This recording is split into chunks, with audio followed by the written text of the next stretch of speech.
रोजाना सबसे पहले अनुपमा सीरियल देखने के लिए हमारे चैनल को सब्सक्राइब करें। एपिसोड की शुरुआत उस दृश्य से होती है जब परी जैसे ही अनुपमा को देखती है वह दौड़कर उसे गले लगा लेती है। प्रेम भी उसके पास आना चाहता है, लेकिन राही तुरंत परी और प्रेम को अपने पास बुला लेती है, जिससे प्रेम अनुपमा के पास नहीं जा पाता। इसी दौरान जस्सी और अनुपमा वहां से जा रहे होते हैं। जस्सी अनुपमा से कहती है कि तुझे नहीं लगता तेरी बेटी कुछ ज्यादा ही गुस्से वाली है। अनुपमा मुस्कुराकर कहती है कि वह मुझसे बहुत प्यार करती है, लेकिन उसका प्यार उसके गुस्से के पीछे छिप जाता है। इसके बाद सीन कट होता है और हमें तोशु दिखाई देता है, जहां वह मीडिया वालों के साथ खड़ा होता है। एक रिपोर्टर लड़की कहती है कि तोशु जी, आपको तो पता ही है राही और अनुपमा के बीच क्या चल रहा है, कृपया हमें सब बता दीजिए, आगे की जिम्मेदारी हम संभाल लेंगे।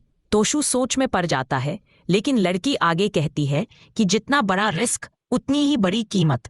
ये सुनकर तोशु लालच में आ जाता है और डील पक्की कर लेता है। तभी दूसरा रिपोर्टर आता है और तोशु को और बड़ी रकम का लालच देता है। तोशु इस बार भी मान जाता है और किसी को कॉल करने लगता है। उसी समय अनुपमा और जस्सी वहां आ जाते हैं और मीडिया वाले अनुपमा का इंटरव्यू लेने की कोशिश करते हैं, लेकिन तोशु उन्हें रोकने की कोशिश करता है। उधर पाखी मीडिया से बात कर रही होती है और कहती है कि कौन सी माँ अपने बच्चों से ही ईर्ष्या करती है। अनुपमा जोशी ही है जो अपने ही बच्चों को हरते हुए देखना चाहती है। इस करवाहट के बीच हम अनुपमा की टीम को मिलकर खाना बनाने की तैयारी करते हुए देखते हैं। किंजल कहती है कि काम हम संभाल लेंगे, लेकिन सरिता ताई बोलती हैं कि यह हमारा रोज का काम है, मिलकर करेंगे तो जल्दी हो जाएगा। इसके बाद एक लड़की अनुपमा के पास आती है और बताती है कि हम 2 घंटे हॉल में जाकर रिहर्सल कर सकते हैं, लेकिन उसके लिए पहले स्लॉट बुक करना होगा। बाबूजी सुझाव देते हैं कि बाकी समय वे घर पर ही रिहर्सल कर सकते हैं। सरिता ताई बाबूजी की तारीफ करती है और कहती है कि आप अभी इतने स्मार्ट लगते हैं, तो जवानी में तो आप बिल्कुल धर्मेंद्र जैसे लगते होंगे। फिर सब मिलकर खाना बनाते हैं और डाइनिंग टेबल पर बुलाया जाता है। बा देखकर हैरान होती है कि वहां बर्तन नहीं है, बल्कि केले के पत्ते रखे हैं। वो तोशु से पूछती है कि बर्तन कहाँ गए। सरिता ताई जवाब देती हैं कि बर्तन बिल्कुल ठीक है, लेकिन आज आपको केले के पत्ते पर खाना खाना है। खाना परोसा जाता है। सरिता ताई बाबूजी को बैंगन की सब्जी देती हैं। बाबूजी कहते हैं कि वो बैंगन नहीं खाते, लेकिन आज स्वाद जरूर चखेंगे, क्योंकि मराठी खाना शायद उन्हें पसंद आ जाए। दीपा कहती है कि हमने सरिता ताई के हाथ का गुजराती खाना बहुत खाया है, आज पहली बार मराठी खाना खाकर देखिए। सभी खाना खाने से पहले प्रार्थना करते हैं, फिर जैसे ही खाना शुरू होता है सबको खाना बहुत पसंद आता है। तोशु भी सराहना करता है और कहता है कि आप लोगों ने पहले घर को व्यवस्थित किया और अब इतना स्वादिष्ट खाना बनाया है। बाबूजी कहते हैं कि सरिता जी, कृपया मेरी पत्नी को भी ऐसा खाना बनाना सिखा दीजिए। अनुपमा गुस्से में तोशु से कहती है कि यह हर काम बा का नहीं है, तुम लोग खुद से सफाई करोगे तो सफाई हो जाएगी। बा अब इतनी उम्र में क्या भागदौड़ करेगी।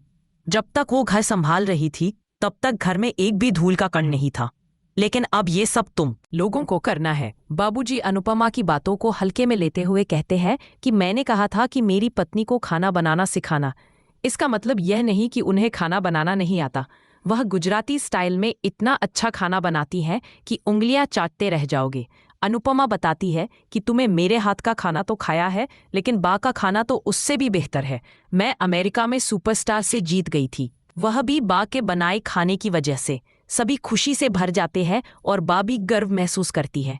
अनुपमा सोचती है कि एक समय के बाद बुजुर्गों को खुशी सिर्फ इसी में मिलती है कि उन्हें सम्मान मिले और सब उनका आदर करें।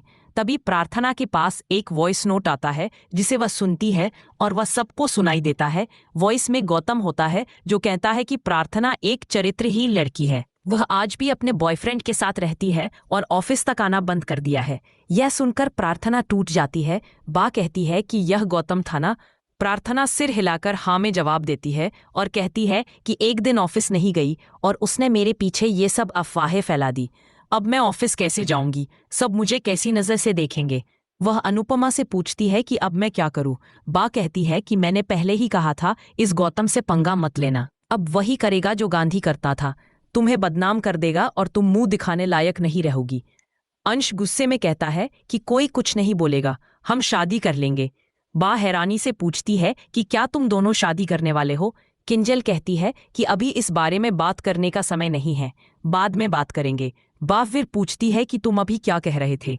अंश कहता है है कि मैं सही कह रहा हूँ? मैं और प्रार्थना शादी करने वाले हैं। और सॉरी अनुपमा आंटी, मैंने सब कुछ अभी बता दिया, लेकिन जो करना है जल्दी करना होगा क्योंकि गौतम पर भरोसा नहीं किया जा सकता। मुझे और प्रार्थना को जल्दी शादी करनी होगी। बा गुस्से में कहती है, खबरदार, अगर शादी का नाम भी लिया। इसी बीच हम राही को देखते हैं जो घर आती है और पराग से कहती है, ये जो स्लॉट्स हमें चाहिए थे वे सब डांस डैडी ने बुक कर लिए हैं।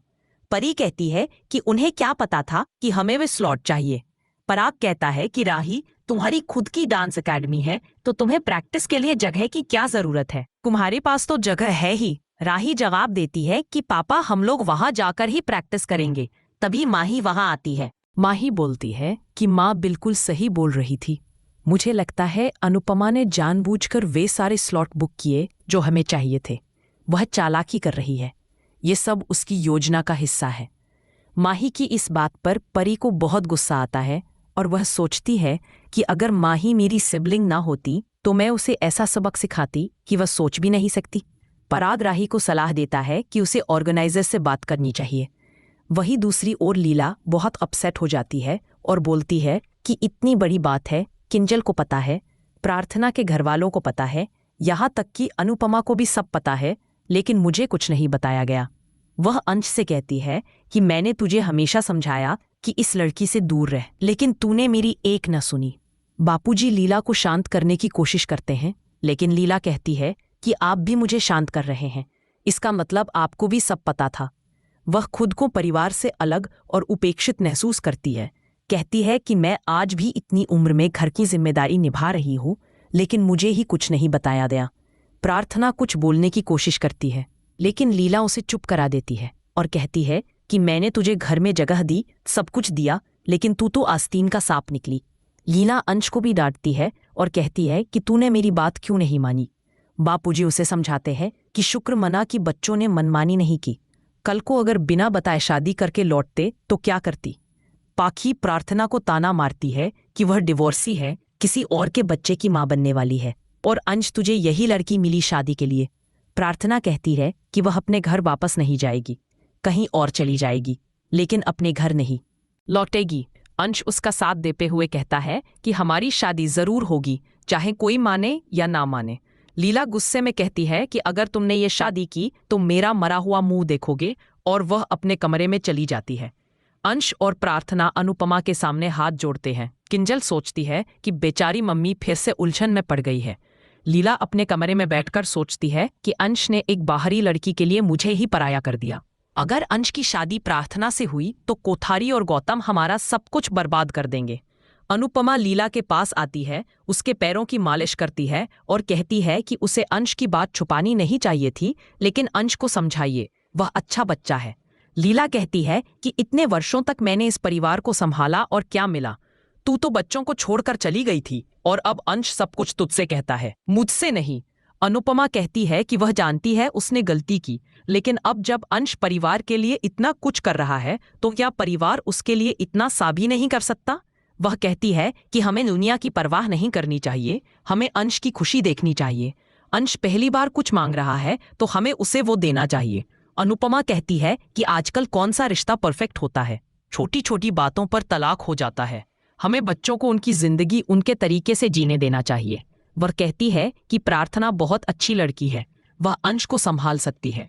अगर अंश उस बच्चे को अपनाना चाहता है तो हमें भी उसे अपनाना चाहिए, क्योंकि अगर घर का बेटा खुश रहेगा तो घर खुश रहेगा। अनुपमा की बातें सुनकर लीला सोच में पड़ जाती है।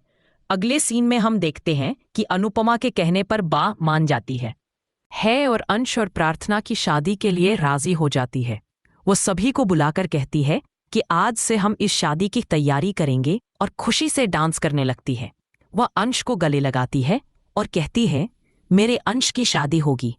सभी लोग बहुत खुश हो जाते हैं और बापूजी भी खुश होते हैं। अनुपमा भगवान का शुक्रिया अदा करती है कि लीला जल्दी मान गई। लीला कहती है कि अब हम कोठारी हाउस जाकर रिश्ता मांगेंगे। बापूजी भी सहमति देते हैं, लेकिन अनुपमा थोड़ा हिचकिचाती है। लीला उससे पूछती है कि तू हमारे साथ चलेगी ना? अनुपमा मना कर देती है। वह सोचती है कि वह उस घर में दोबारा नहीं जाना चाहती, क्योंकि राही उससे बहुत गुस्सा है और वहां जाकर वह फिर से सबके निशाने पर आ जाएगी। तभी हम अनुपमा का सपना देखते हैं, जिसमें वह कोठारी हाउस जाती है और सभी उसे अपमानित करते हैं। माही कहती है कि आपने मेरे पति को मुझसे छीन लिया, आप बहुत बुरी है। केतकी कहती है कि आप इस परिवार के लिए एक श्राप है। मोटी भाभी भी कहती है कि आपको हमारे घर में आने की हिम्मत कैसे हुई। राही भी अपनी मम्मी से कहती है कि सब कुछ आपकी वजह से हुआ है। प्रेम चुप रहता है और सोचता है कि मम्मी की कोई गलती नहीं है, लेकिन वह कुछ नहीं कह पाता क्योंकि डरता है कि उसे फिर से गलत समझा जाएगा। अनुपमा उसे शांत करती है और कहती है कि वह कुछ ना बोले। सीन वापस रियलिटी में आता है, जहां अनुपमा बा को समझा रही होती है कि अंश की खुशी प्रार्थना में है और अगर अंश खुश रहेगा तो पूरा घर खुश रहेगा। अनुपमा कहती है कि अंश परिवार के लिए इतना कुछ करता है तो क्या हम उसके लिए कुछ नहीं कर सकते। बा अनुपमा की बातों को समझ जाती है और खुशी से अंश की शादी के लिए तैयार हो जाती है। वह कहती है कि अब हम कोठारी हाउस जाकर रिश्ता मांगेंगे और कहती है कि तुम सब मेरे साथ चलोगे। इस तरह पूरा परिवार अंश और प्रार्थना की शादी के लिए एक हो जाता है। आगे की कहानी जानने के लिए हमारे चैनल को सब्सक्राइब करें और वीडियो को जरूर लाइक करें।